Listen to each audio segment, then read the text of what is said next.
The Ugly Duckling by Hans Christian Andersen. It was a lovely summer weather in the country, and the golden corn, the green oats, and the haystacks piled up in the meadows looked beautiful. The stork, walking about on his long red legs, chattered in the Egyptian language, which he had learned from his mother. The cornfields and meadows were surrounded by large forests, in the midst of which were deep pools. It was, indeed, delightful to walk about in the country. In a sunny spot stood a pleasant old farmhouse, close by a deep river, and from the house down to the waterside grew great burdock leaves, so high that under the tallest of them a little child could stand upright.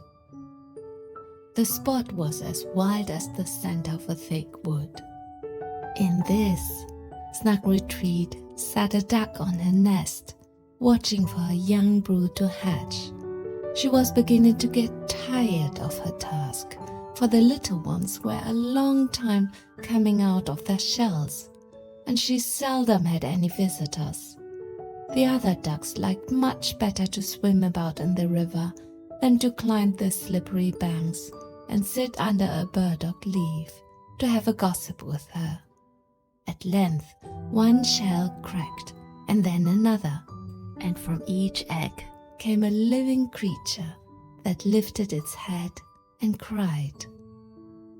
"Peep, peep, quack, quack," said the mother, and they all quacked as well as they could, and looked about them on every side at the large green leaves.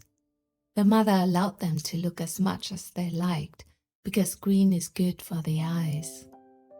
"How large the world is," said the young ducks, when they found how much more room they now had than while they were inside the eggshell. "Do you imagine this is the whole world?" asked the mother. "Wait till you have seen the garden. It stretches far beyond that to the parson's field, but I've never ventured to such a distance. Are you all out?" She continued, rising. "No, I declare the largest egg lies there still. I wonder how long this is to last. I'm quite tired of it." And she seated herself again on the nest. "Well, how are you getting on?" asked an old duck who paid her a visit. "One egg is not hatched yet," said the duck. "It will not break, but just look at all the others. Are they not the prettiest little ducklings you ever saw? They are the image of their father, who is so unkind. He never comes to see."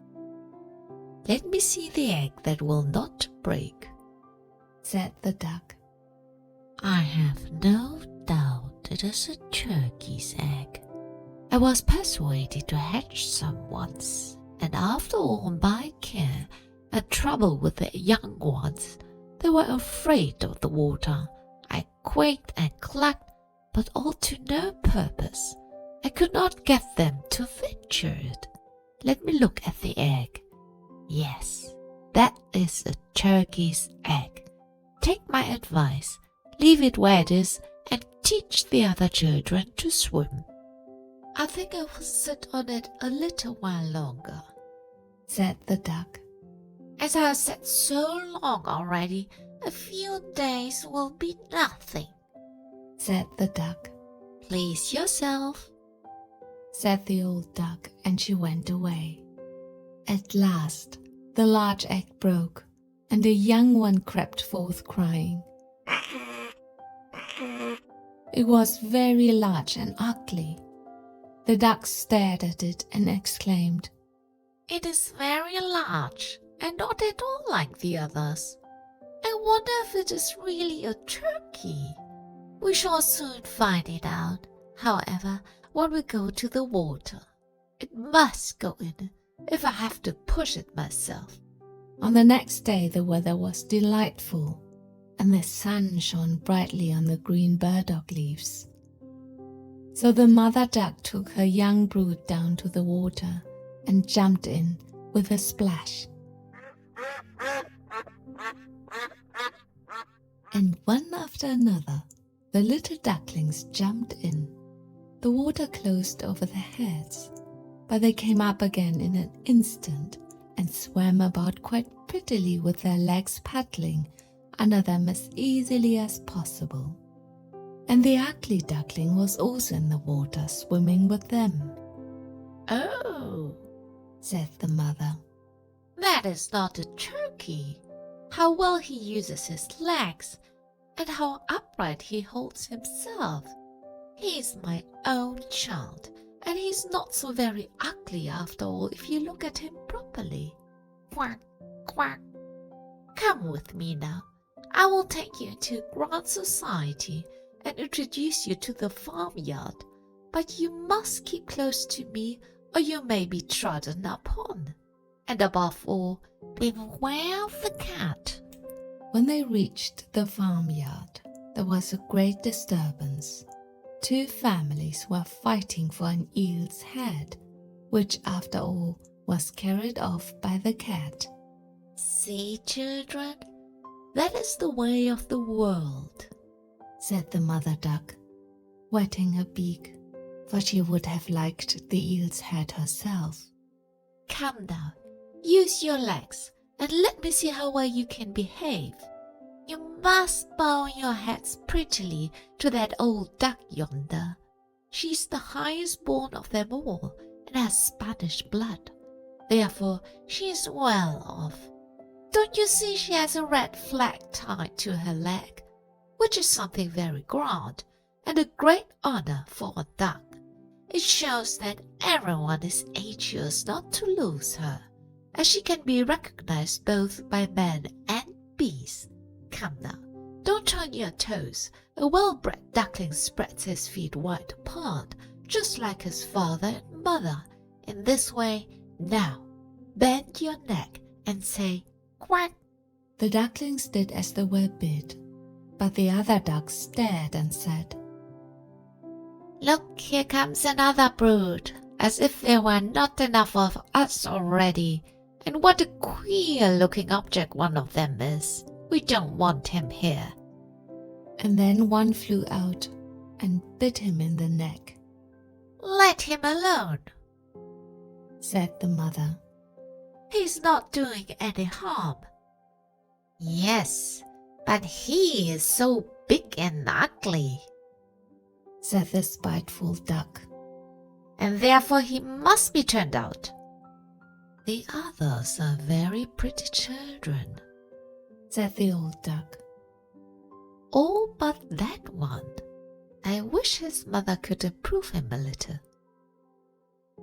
"That is impossible, your grace," replied the mother. "He is not pretty, but he has a very good disposition, and swims as well or even better than the others. I think he will grow up pretty, and perhaps be smaller. He has remained too long in the egg, and therefore his figure is not properly formed." And then she stroked his neck and smoothed the feathers, saying, "It is a drake, and therefore not of so much consequence. I think he will grow up strong and able to take care of himself." "The other ducklings are graceful enough," said the old duck. "Now make yourself at home, and if you can find an eel's head, you can bring it to me." And so they made themselves comfortable. But the poor duckling, who had crept out of his shell last of all, and looked so ugly, was bitten and pushed and made fun of, not only by the ducks, but by all the poultry. "He's too big," they all said. And the turkey cock, who had been born into the world with spurs, and fancied himself really an emperor, puffed himself out like a vessel in full sail, and flew at the duckling, and became quite red in the head with passion. so that the poor little thing did not know where to go, and was quite miserable, because he was so ugly and laughed at by the whole farmyard. So it went on from day to day, till it got worse and worse. The poor duckling was driven about by everyone. Even his brothers and sisters were unkind to him, and would say, "Ah, you ugly creature. I wish the cat would get you." And his mother said she wished he had never been born. The ducks pecked him, the chickens beat him, and the girl who fed the poultry kicked him with her feet. So at last he ran away, frightening the little birds in the hedge as he flew over the palings. "They are afraid of me because I'm ugly," he said. So he closed his eyes and flew still farther until he came out on a large moor inhabited by wild ducks. Here he remained the whole night, feeling very tired and sorrowful. In the morning, when the wild ducks rose in the air, they stared at the new comrade. "What sort of duck are you?" they all said, coming round him. He bowed to them and was as polite as he could be, but he did not reply to their question. "You are exceedingly ugly," said the wild ducks. "but that will not matter if you do not want to marry one of our family." Poor thing, he had no thoughts of marriage. All he wanted was permission to lie among the rushes and drink some of the water on the moor. After he had been on the moor 2 days, there came 2 wild geese, or rather goslings, for they had not been out of the egg long, and were very saucy. "Listen, friend," said one of them to the duckling. "you are so ugly that we like you very well. Will you go with us and become a bird of passage? Not far from here is another moor, in which there are some pretty white geese, all unmarried. It is a chance for you to get a wife. You may be lucky, ugly as you are."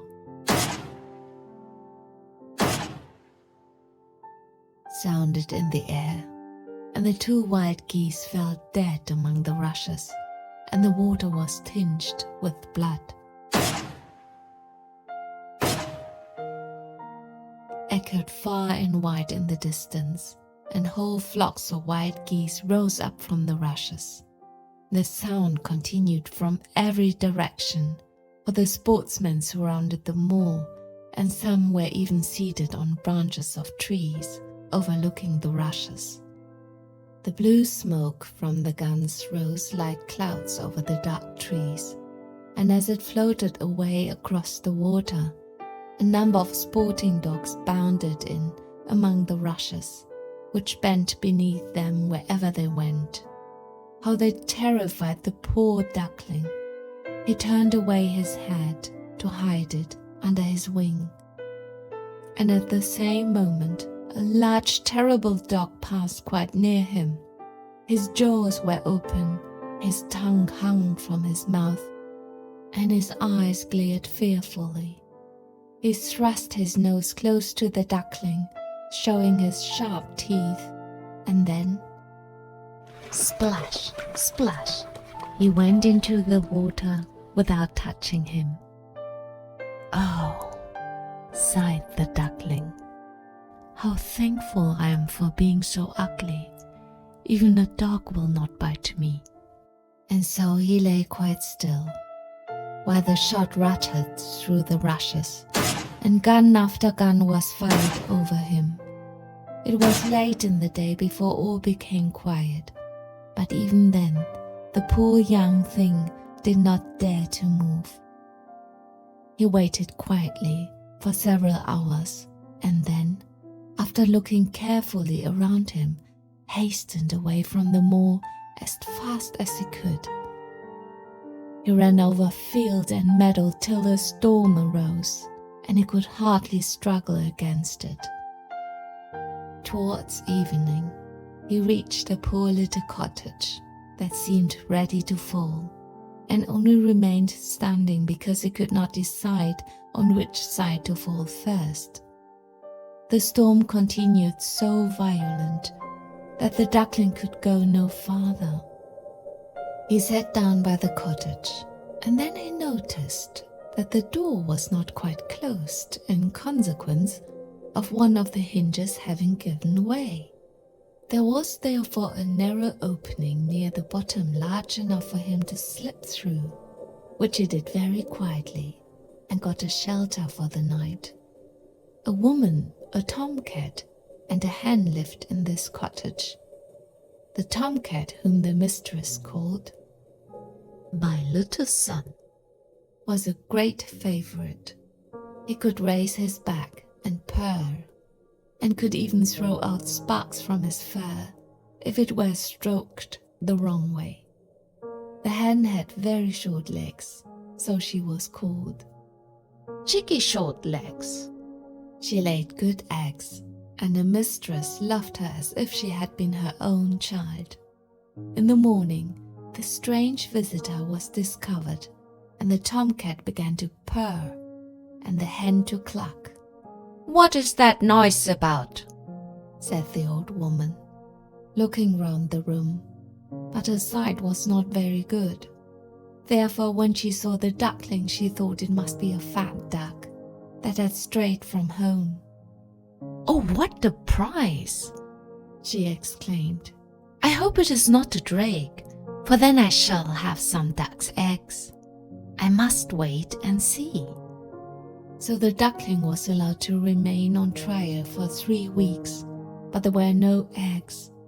Now the tomcat was the master of the house, and the hen was mistress, and they always said, "We and the world," for they believed themselves to be half the world, and the better half too. The duckling thought that others might hold a different opinion on the subject, but the hen would not listen to such doubts. "Can you lay eggs?" she asked. "No." "Then have the goodness to hold your tongue." "Can you raise your back, or purr, or throw out sparks?" "No." "Then you have no right to express an opinion when sensible people are speaking." So the duckling sat in a corner, feeling very low-spirited, till the sunshine and the fresh air came into the room through the open door, and then he began to feel such a great longing for a swim on the water that he could not help telling the hen. "What an absurd idea," said the hen. "You have nothing else to do, therefore you have foolish fancies. If you could purr or lay eggs, they would pass away." "But it is so delightful to swim about on the water," said the duckling, "and so refreshing to feel it close over your head while you dive down to the bottom." "Delightful indeed," said the hen. "Why, you must be crazy. Ask the cat. He's the cleverest animal I know. Ask him how he would like to swim about on the water, or to dive under it. For I will not speak of my own opinion. Ask our mistress, the old woman. There's no one in the world more clever than she is. Do you think she would like to swim, or to let the water close over her head?" "You don't understand me," said the duckling. "We don't understand you? Who can understand you, I wonder? Do you consider yourself more clever than the cat or the old woman? I will say nothing of myself. Don't imagine such nonsense, child, and thank your good fortune that you have been received here. Are you not in a warm room and in society from which you may learn something? But you are a chatterer, and your company is not very agreeable. Believe me, I speak only for your own good. I will tell you unpleasant truth. but that is a proof of my friendship. I advise you, therefore, to lay eggs and learn to purr as quickly as possible." "I believe I must go out into the world again," said the duckling. "Yes, do," said the hen. So the duckling left the cottage and soon found water on which it could swim and dive, but was avoided by all other animals because of its ugly appearance. Autumn came, and the leaves in the forest turned to orange and gold. Then as winter approached, the wind caught them as they fell and whirled them in the cold air. The clouds, heavy with hail and snowflakes, hung low in the sky, and the ravens stood on the ferns crying. It made one shiver with cold to look at him. All this was very sad for the poor little duckling.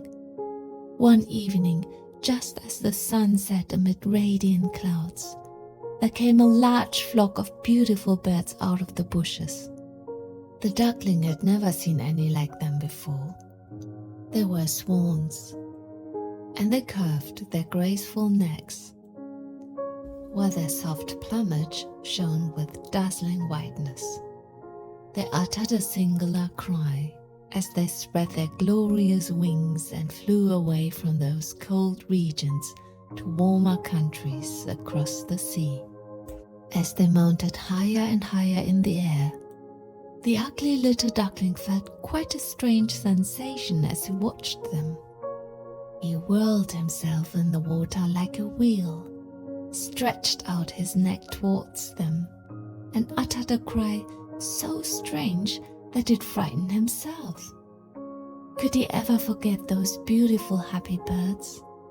And when at last they were out of his sight, he dived under the water and rose again, almost beside himself with excitement. He knew not the names of these birds, nor where they had flown, but he had felt towards them as he had never felt for any other bird in the world. He was not envious of these beautiful creatures, but wished to be as lovely as they. Poor ugly creature, how gladly he would have lived even with the ducks had they only given him encouragement. The winter grew colder and colder. He was obliged to swim about on the water to keep it from freezing, but every night the space on which he swam became smaller and smaller.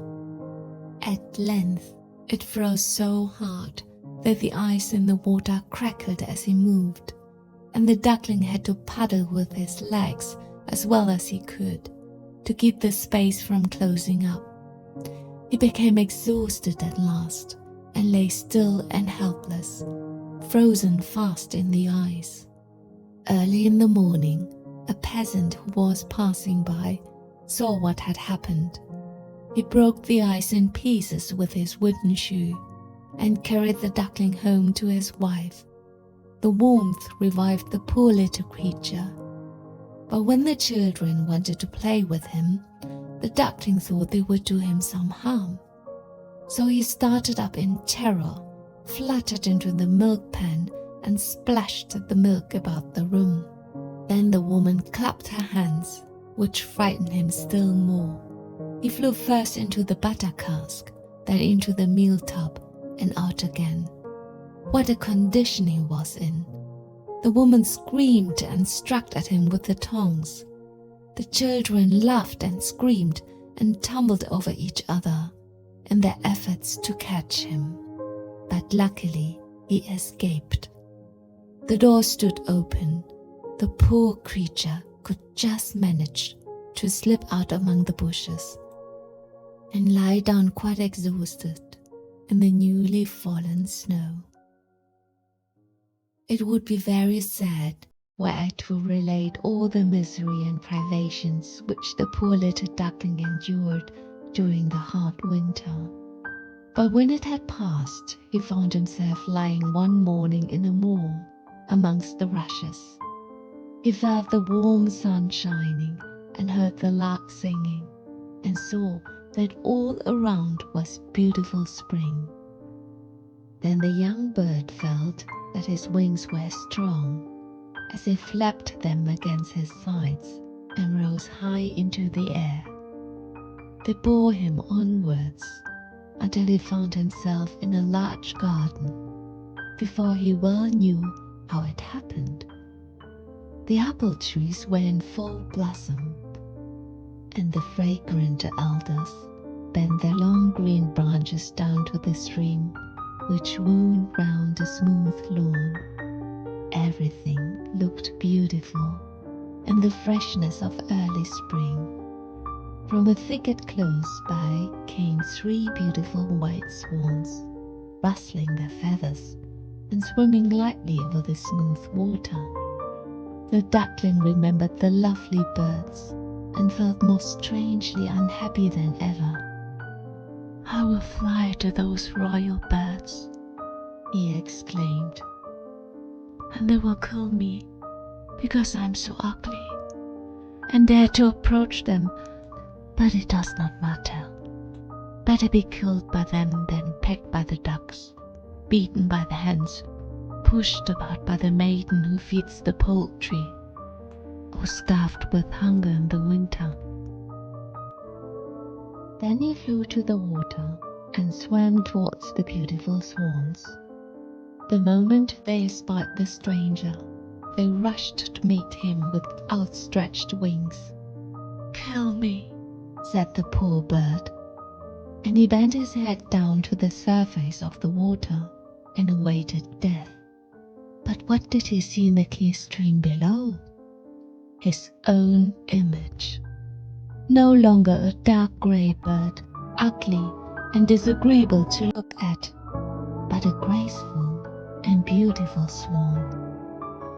To be born in a duck's nest in a farmyard is of no consequence to a bird if it is hatched from a swan's egg. He now felt glad at having suffered sorrow and trouble, because it enabled him to enjoy so much better all the pleasure and happiness around him. For the great swans swarmed round the newcomer and stroked his neck with their beaks as a welcome. Into the garden presently came some little children and threw bread and cake into the water. "See," cried the youngest, "there's a new one."